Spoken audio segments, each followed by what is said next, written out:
तो नमस्कार हम सभी भाई और बहनों को। तो रिसेंटली क्या हो रहा है ना, ऑल ओवर इंडिया या फिर स्टेट्स देख से जगह है ना, जो अभी रिसेंटली चल रहा है सब अपनी मनमानी कर रहे हैं। मनमानी मतलब क्या ना, हम उसका सही इसका गलत या फिर वो क्या ना, आपके हिसाब से आपका सही है आपका गलत, इस तरह नहीं हो, इस तरह है आपका आपका अलग अलग विचार रहता है, ठीक है।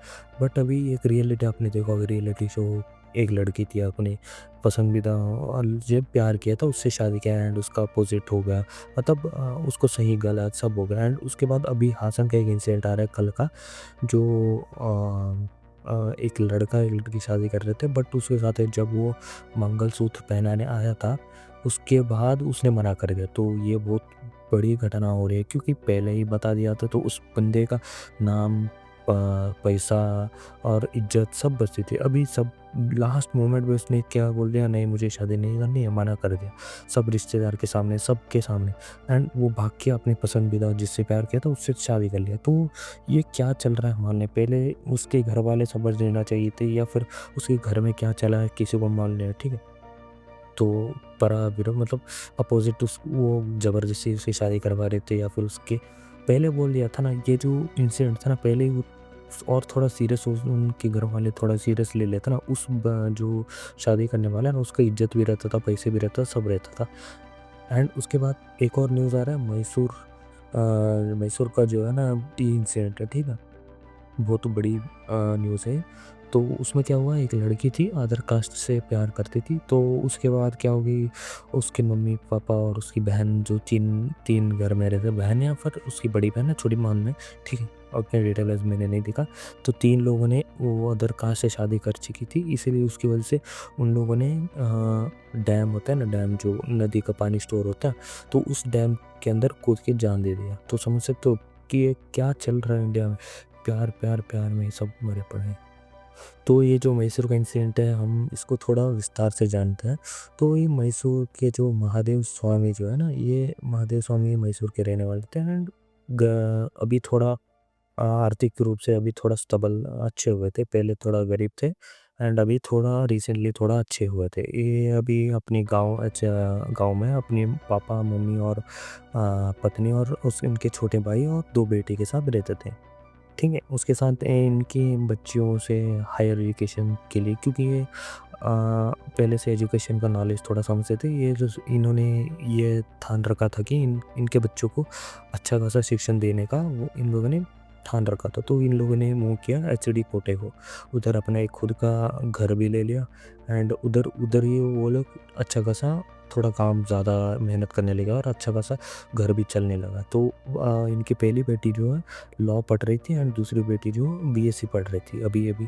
तो इनके नॉर्मली ये पढ़ाई तो कर ही रही थी, ठीक है। पहले बेटी लॉ पे पढ़ने पढ़ने पढ़ने पढ़ रही थी, तो उसके साथ साथ ही वो थोड़ा वो महादेव स्वामी जो है ना वो उनको ये लड़के के ऊपर थोड़ा मतलब क्या है ना, ट्रस्ट क्या था वो उसको मतलब देखते रहते थे एंड उनको खुद वो बस स्टैंड तक छोड़ के, मतलब जो बस रहता है ना बस स्टैंड उधर तक छोड़ के, हॉस्टल तक छोड़ के आते थे खुद जाके। एंड फिर भी जो लॉ पढ़ने वाली बेटी थी ना, वो एक बंदे से प्यार करती, प्यार करना है, शादी करना है ऐसा गलत नहीं है, बट वो क्या होगा ना, इसमें आ गया था जात, कौन-सा जात का है, वो आ गया दूसरे जात का, तो इसकी वजह से क्या हो गया, लड़ाई वगैरह हो गया। तो यही प्रॉब्लम थी उनमें। इधर क्या है ना, ये महादेव स्वामी को जो है ना इनके मतलब प्यार से इन्होंने इनकी बेटी ने जो प्यार किया था, इनसे इनका विरोध नहीं था, जो विरोध था जो इनके धर्म से था। जो ये धर्म बीच में आ रहा है ना, इसकी वजह से इनका मतलब उनके पापा को लव मैरिज अच्छा था, बट वो जो धर्म आ रहा था बीच में, अभी मालूम नहीं क्या हो रहा है सबको। फिलहाल ऑलमोस्ट यंग जनरेशन वो समझ रही है, बट वो लॉ की स्टूडेंट थी तो वो समझ जाती कि चलो ये धर्म वरम छोड़ छोड़ के उन्होंने उसने प्यार किया था, ठीक। बट उसके पापा को लव मैरिज पसंद था, बट वो बंदा तो कम जाति का था, ठीक है। तो वो क्या सोच रहे हैं उनके पापा, हमें हमारे गांव वाले क्या बोलेंगे, मैं अभी जस्ट थोड़ा ग्रो होके थोड़ा बड़ा बनाऊँ पैसे से, या फिर जो प्रेस्टीज होता है ना वो समझते ही प्रेस्टीज, धर्म धर्म बोल के सब मरते हैं। अभी फिलहाल ये एक बंदे का नहीं है, या फिर एक गांव एक शहर का नहीं है, हर गांव हर शहर हर हर का यही सीन है, ठीक है। तो ये इसकी वजह से उन्होंने क्या सोचा, भाई ये होगा तो भाई मैं इसको मतलब अपना दामाद बनाऊंगा तो मेरा प्रेस्टीज क्या रहेगा, मेरा नाम क्या रहेगा, किस तरह से मैं मुंह दिखाऊंगा, उसके बाद मेरे गांव वाले मुझे किसी भी फंक्शन को नहीं बुलाएंगे, इस तरह इनका अलग विचार आने लगे। तो इसकी इसी अपोजिट में ही उनकी लड़की ने जाके उससे शादी कर ली। तो उसको ना सही तो वो भी उससे जो स्वामी थे महादेव स्वामी, वो उस उनकी छोटी बेटी और उनकी पत्नी को लेके डैम के पास चले गए एंड उधर जाके उनका पाँव, दोनों का पाँव, उन तीनों का पाँव बांध के जंप करके उधर ही तीनों सुसाइड कर लिया। ठीक है, मुझे ये गलत लगी कि उसकी अभी जो दूसरी बेटी थी बीएससी पढ़ रही थी, उसकी भी जान ले लिया उन्हें। मतलब जो अच्छी खासी लड़की थी, उस पहली लड़की की वजह से इसकी जान खुद लेनी पड़ गई। मतलब समझ रहे हो, एक मेंटेलिटी बना वो है भाई। उन पापा को जो रहता ना, हाँ भाई हुआ था, एक पहले लड़के ने कुछ गलत किया भाई, अभी चलता रहता। अभी अभी कलयुग है, कुछ नहीं कर सकते, ठीक है। बट जिसने पहले गलती की उसके सजाए दूसरे को क्यों दी भाई?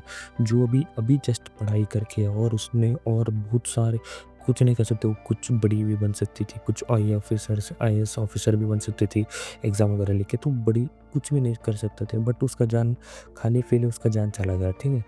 तो ये मुझे अच्छा नहीं लगा, बुरा बहुत लगा, क्योंकि दूसरे की गलती दूसरे भुगतने पड़ गए। तो जो ये शनिवार को उन लोगों ने सुबह जाके ये सुसाइड कर लिया था, उसके बाद कल उनका देहांत कर दिया। एंड उसकी बड़ी बेटी भी नहीं अब, क्योंकि ग्रामस्थ जो उनके एरिया है ना, वो गुस्से थे, क्योंकि इस तरह से करने वाले तो कुछ भी हो सकता था, तो उसकी वजह से वो नहीं। बट ये जो है ना, वो बड़ी बेटी को ज़िंदगी भर उसको चुभती रहती है, क्योंकि मेरी वजह से गया या फिर कुछ भी हुआ ना, उसकी माँ उस एक लड़की की वजह से तीन उनकी खुद की फैमिली की जान चली गई। तो इधर कुछ भी नहीं बोल सकते किसकी गलती है किसकी ना गलती है। तो क्या हो रहा है समझ नहीं, अपनी अपनी सब मर्जी अपनी खुद की कर रहे हैं, बट पिछला अपने माँ बाप का, अपने भाई बहन का कुछ भी कोई भी नहीं दिख रहे। उनको कन्विंस और थोड़ा कर सकते, क्योंकि कोई भी नहीं, ऐसा नहीं है कि कन्विंस कर सकते थे और थोड़ा बात करके इस तरह, तो इतना जल्दी ये नहीं ले सकता था। एंड जो महालिंग स्वामी है ना, वो महादेव स्वामी, तो उन्होंने भी बहुत जल्दी अपना डिसीजन लेके, मतलब आई डोंट नो किस तरह उनको छोटी बेटी को भी कन्विंस कर दिया एंड उनकी माता को, उनकी वाइफ को भी कन्विंस कर दिया। आई डोंट नो किस तरह ब्लैकमेल किया था, फिर किस तरह कन्विंस किया था, मतलब मान लें, बट कन्विंस कर दिया था सबको मरने के लिए। भाई मरने के लिए सोच रहे हो, कोई इतना मरना ये तो इतना ईजी नहीं है भाई, सोच के ही डर लगता है। तो कन्विंस किस तरह किया होगा? तो मैं अभी की जनरेशन को एक ही सलाह देना चाहता हूँ कि भाई प्यार करना कोई गलत बात नहीं है, फिर अलग कौम के प्यार करना कोई अलग गलत बात नहीं है, बट करते हो तो खुद बात करो, सब करो, कन्विंस करो भाई। कन्विंस कितने बड़े लोग भी कन्विंस करने के लिए सालों रुके, एक साल चलेगा, 2 साल चलेगा, कन्विंस करो भाई। कोई भी ऐसा नहीं कि कन्विंस नहीं होगा, अभी सब समझते, बट थोड़ा समझाने वाला सही से चाहिए। आप बोलोगे कि एक ही दिन में सब हो जाए, नहीं होगा भाई। सालों में बड़े लोग भी कन्विंस करवाने के लिए बड़े टाइम लगते हैं, सबको होती है। क्योंकि बड़े लोगों का भी अफेयर देख सकते हो, बड़े लोगों का अफेयर, कितने बड़े क्रिकेटर्स का डिवोर्स हो रहा है, तो समझ सकते हो उनको भी उनके खुद के लोग वगैरह से ही करके शादी किया था। तो आपके मम्मी पापा ने भी वही जानते कि, मतलब नहीं, वो जानते कि देखो लड़की किसको दे रहे हैं, तो उसको गारंटी होना चाहिए बट लड़का हमारी लड़की को अच्छे तरीके से देखेगा, इसका हैबिट्स जानते हैं, सब जानते हैं, तो उनको एक डर रहता है। तो उस डर को तुम्हें निकालना होगा, तो इसमें प्रोसेस थोड़ा टाइम ज़्यादा लगता है, समझाना पड़ता है। तो ऐसा ही डिसीजन ना लो एंड कन्विंस करके ही करो ये सब कुछ, ठीक है। यूथ जनरेशन को बोल रहा हूँ। एंड जो ओल्ड जनरेशन है, तो मैं उनको ये सलाह देना चाह रहा हूँ कि तो ये यूथ जनरेशन है, आपको भी उनके हिसाब से चलना पड़ेगा। आपके हिसाब से आप नहीं चल सकते, क्योंकि कलयुग है सर जी, कुछ भी नहीं कर सकते, ठीक है। तो इसके हिसाब से आज के वीडियो इधर ही बंद करते हैं। एंड कैसा लगा क्या लगा आपको, प्लीज़ वीडियो के कमेंट्स में बताना बस।